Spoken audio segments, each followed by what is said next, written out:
Welcome to the best of three runner-up match. This will decide the third and fourth place teams and prizes for this international tournament. This conveniently is an EU-NA match, and we've got an EU and NA caster. So I'm going to bring you the OHBOY lineup. So OHBOY in red here are bringing Burgoyne, Slava, two very interesting battleship choices with Des Moines, Hindenburg, Venezia, Stalingrad, Gearing, and Double Marceau. And then for NA down the other end, SeaRaptor. Opposing them from the North Spawn, wearing green this match. BONKS coming to the dance with Ohio, Kremlin, Des Moines, Worcester, Stalingrad, and fronting all of that with 4 destroyers. A nice mix, daring Z-52 Shimakaze and Addy in a Haruka mode. I haven't seen Addy playing destroyer, I don't believe, this series. No, I think it's been mostly Venezia, I think, for Addy. So a little bit of Venezia and a little bit of Nevsky here and there. Yeah. So, yeah, nice to see Addy in a Haru, although arguably it's fulfilling more of a cruiser role. It's probably going to be legendary, so it's going to be able to run that unique upgrade smoke all the way over from wherever it starts, about 2 map squares worth of smoke, in order to smoke probably the Worcester of Baublanc into position. Let's talk about the battleship lineups. What do you think about the OHBOY battleships? I am intrigued. Now, we had this conversation yesterday watching OHBOY play this map, right? Where they brought a Titan in a Slava. They paired him up with the Stalingrad, just like we're seeing them do here at B on kind of the southeastern corner of the cap circle. But Titan did not play in this very long. What you're seeing them do, and they're doing the exact same thing with Pink Camouflage, they're moving Pink's Marceau out very aggressively. He's all the way up on the 4 line. He's looking for early spots. There he goes, taking a salvo on Apache's Kremlin, looking to punish these ships as they try to push down the 2-3 line and get into position. Looks like they might get some success here. They get some success, not catastrophic. About 10,000 damage into Apache there early. But yesterday we saw Titan stay here a bit. He took a couple of salvos, and then he turned north so that his guns were pointing up to the sea cap. Yeah, that Slava's central position is designed to catch the broadsides of the enemy ship as they go diagonally across towards A and C. And so, yep, after Eternal Titan has taken a couple of volleys at that Kremlin, as you say, probably going to turn north and look towards where the Des Moines of Azuki and the Ohio of Hattie are. Stalingrad, Pod Nike taking a bit of return fire there on Eternal Titan's behalf, down to 58. Marceau dodging the Shimatorps, just doing a survey of those Shimatorps. Yep, there's still 15, so Pink Camouflage quite safe. Shimakaze of Battleship Nagato going into the cap versus the Marceau. Shimakaze obviously massively outspots this Marceau. It's taken a few minutes, but BONKS' forces have basically started to arrive at the sea cap on the far northeastern corner of the map here. Todd Howard stepping onto the cap, backed up by Hattie's Ohio. Azuki's Des Moines. I mean, the gearing is just straight up faster than Howard's. And of course, the gearing probably popped his speed boost to get here first anyway. The trick is that... Go ahead. Well, something that's worth mentioning with these diagonal maps is one of the reasons that teams might bring a Marceau or a Kleber, although Kleber is actually banned for this series, is that the speed just simply enables you to get around the map quicker. And on these diagonal maps, it's really, really important that you can actually get some mobility between the caps, because the slower ships in the game simply can't quickly move from A to B to C. Yeah, the distance between the caps on these diagonal orientated maps is a little farther than I think some of the teams than you're normally used to, than what is normal in the standard straight line cap matches.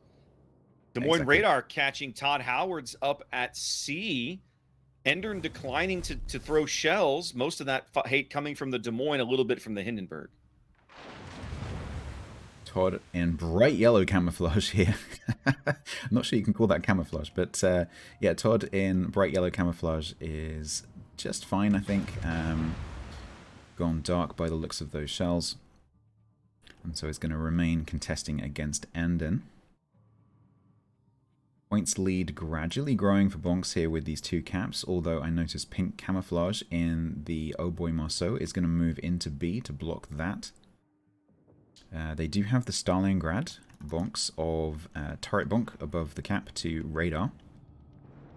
Yeah, we saw them do this yesterday. They brought Pink out very aggressively for early spotting, and then once they basically surrendered the B cap, and then when they decide they want to move Pink back in to pick up the B cap, they pop the Stalin radar to force back whatever destroyer might be in the area long enough for Pink to flop the cap around, and that's exactly what we're seeing here. Very coordinated play from OHBOY, and it's so refreshing, right? You get used to so used to playing randoms. When you see teams really playing well coordinated, it's like, ooh, this is nice.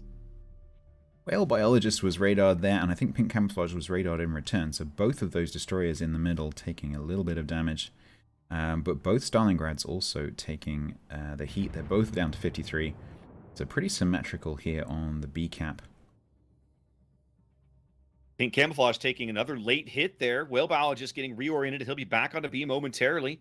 BONKS working about 140-ish point lead or so here with 6 minutes gone in the first game of this best of 3.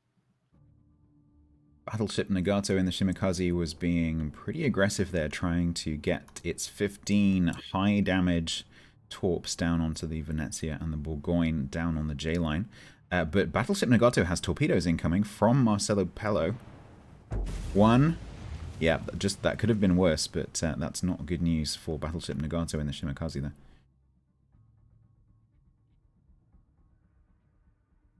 BONKS doesn't have great spots through the middle of the board right now. One of the challenges that I think a lot of folks don't appreciate until they try to run coordinated teams on a map like Trap is these islands through the middle make it really difficult to build and maintain vision. For example, a minute ago had from Apache's position down at A.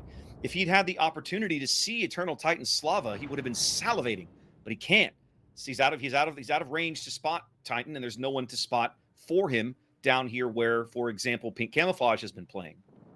Yeah, that is one of the things with this map. If you choose to put your ships, so particularly I'm talking about, say, Stalingrad, Kremlin, Slava, these big hitters, you put them in a position to shoot another particular position on the map, and that means that if you suddenly need to shoot somewhere else, you actually can't. So even where Apache is right now, can't see Eternal Titan's position. So, and would have to move all the way forwards, which potentially puts Apache at risk from, say, Pink Camouflage's torpedoes, and also just general focus fire from the OHBOY team. BONKS up over 250 points here very early, but not trading as well as we've seen them do in their earlier series, down about 50,000 HP. Turret BONKS Stalingrad getting quite low in the middle of the board, and Battleship Nagato has been very harassed down here at the A cap by both of these Marceaus. He's on about half HP, but that's never a comfortable place to be as a destroyer. Another sort of characteristic of this map is that some of these islands have very, very low points in them. So where Turret BONKS is sitting in the Stalingrad above B, there's that flat part of the island just beside the ship, and ships like Horny Wiki, for example, over in the Hindenburg or the Slava, can drop shells down over the flat part of that island. And it's the same for the island next to Eternal Titan. It has some gaps in it, and you have to be really cautious if you're sitting alongside this island that you don't get accidentally broadsided from across the map. For the moment, OHBOY content to be basically stationary at 300 points. We're actually getting a little close to the 10-minute mark, the halfway mark of the game, and so far it's all BONKS. They have a 350-point lead nearly, continuing to grow as the daring in the C cap, that's Todd Howard's, holds back the only points that OHBOY might be gathering, and they just aren't getting anything. No, looking at the map, it's difficult to see where OHBOY are going to get this map control from. It looks like they've pretty much lost control of A. There's no way they're going to be able to turn the Bourgogne and Venezia around and get back into A just now. But they have inched the Slava into the B cap. Is he actually in the cap? Yeah, so Slava is just inches inside the cap here, trying to get that cap, but being forced back, being reset.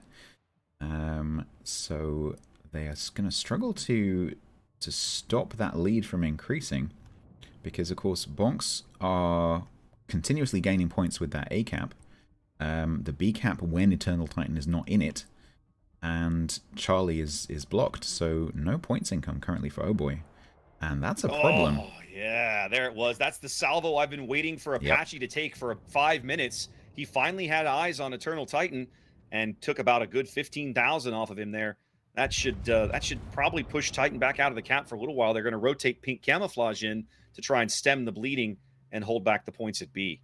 Now that's going to allow Eternal Titan to back off now, because there's no need to have that Slava inside the cap. But Endon in the gearing obviously is blocking Charlie, and they do hold Charlie, but while the daring is in the cap, that's no points income. You can see at the top there, the dash, dash, dash, dash next to the red score, which means that they have no points income. And the longer it goes on, the longer that that A cap is green, the closer BONKS get to winning. 5 minutes 30 now on the points clock. B is contested. C remains contested. Todd Howard's been playing a very brilliant but a very consistent game up here at C, just holding those points back, making sure that OHBOY gets nothing out of that cap. Whale just reorienting now, trying to get onto B. Pink Camouflage. So what I'm just looking at, there's a frown on my face right now. I'm not entirely sure what Pink Camouflage is up to. I suspect that basically they need this daring gone. Yeah, I think he's going to assassinate the daring. Yes, I think you will see Endon and Pink Camouflage working together here to try to take down the daring, because there's no supporting fire from BONKS. No. So Azuki is behind the island. Nothing that can do. Ohio only gets one shot every 30 seconds or so. So let's see. Yep, here it comes. Daring forced off the island. Endon coming around to intercept. Ohio takes a pretty good shot at Pink Camouflage. They didn't use Totally Balanced Radar a minute ago, and I wondered why. Now I know why. They were saving it for this coordinated push so they can tag team Todd Howard's out of this cap and off the board. Now, they might lose Pink Camo for this play. That's maybe not a great trade, but it's not a terrible one. In fact, I don't think they will. I think they actually managed to keep both destroyers. That is a bit of a win for OHBOY there. Very much so. Now, don't forget about Azuki. Azuki is up here, right up at the top. So OHBOY will be well aware that they've got this Des Moines on their broadside, so they need to be very careful of that. But that does give them some points income. Not enough yet. But for more than 10 minutes, Todd Howard's did a brilliant job of holding back those points and really allowing BONKS to build up a nice lead here. Nearly 400 points with 7 minutes to play. So in order to win, which currently they are not, OHBOY need to do something with B. They need to, first of all, not lose Pink Camouflage, who is currently taking on fire. Pink Camouflage really needs to get behind this island, stem that hit point pool loss. They're also moving Max's Burgoyne into the B cap. You seeing this? Yes, I am. Burgoyne, well known for its robust armor scheme and tankiness. Is that right? No, that's wrong. Yeah, totally. That's absolutely wrong. This is basically. So I always joke with Killabin that this is a level. Sorry, he says that this is a tier 12 cruiser. So it essentially plays like a cruiser. It has quite a low health pool, but it's very fast. It has a reload booster. It can hit hard, but it needs to be very cautious when it's facing things like Kremlins, for example. Both teams taking up a cap. Whale Biologist and Pink Camouflage now in a duel. That means Pink is lit on the surface as he fires his guns, drawing a salvo from Apache. Nothing. Wayne returning fire, not coming under much heat yet, but I'm expecting BONKS to punish Max for being in this central position as soon as they can.